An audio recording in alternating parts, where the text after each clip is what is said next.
I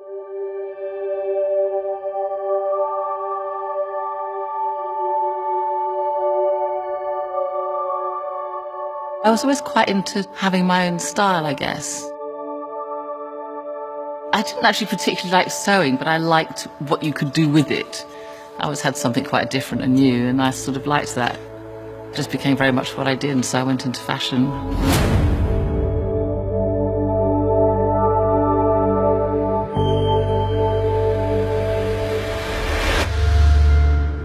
When I was 15, I used to go and buy fabric in the daytime with my pocket money and then make something in the afternoon and then wear it out in the evening. I was always really observant about how people looked, what they wore, how they expressed themselves. Hence, I became a new romantic. There was Steve Strange and Boy George and Spandau Ballet. We were the Blitz kids. It was quite influential at the time, and we all went on to do something quite creative with their lives. It was a great time to be a fashion student. I just slowly became aware through costume houses there was a whole side of design that I didn't really know about.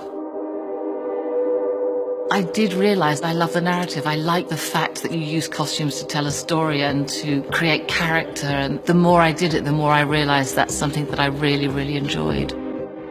You know the story, you know what they're doing, you know what their relationships are, you need to show that somehow in cloth. In a period piece, you can look at references. What did they wear in Holland in Blood? You have the evidence, and then you can play within that. Game of Thrones is much harder in a way because you have to make it up. I just look all the time. Even if I'm not working on something, I'll make scrapbooks. When I see an image, I'll just stick it in like a Cersei file or whatever, and I'll just keep putting things in. It just might be a texture. So when it comes around to starting again, I'll have a little sort of file of ideas which just might influence the way it goes. And it often happens, I go, God, I forgot about that. That would be quite an interesting way. But also what you've done before sort of informs you where you need to go.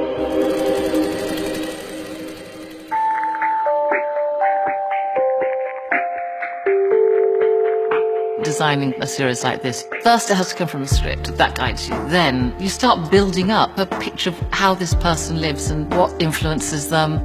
And so if they're on the coast, they can trade and they can buy and they can become much more flamboyant. There's competition because there's more than one armourer or more than one dressmaker.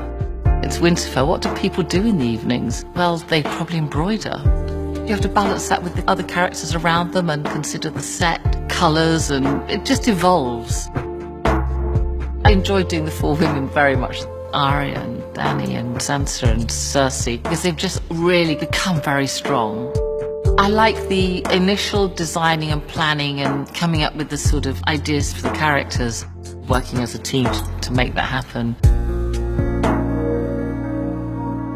When you finish a film or a TV series or something, that's it, that's your body of work. You feel like you've really contributed something.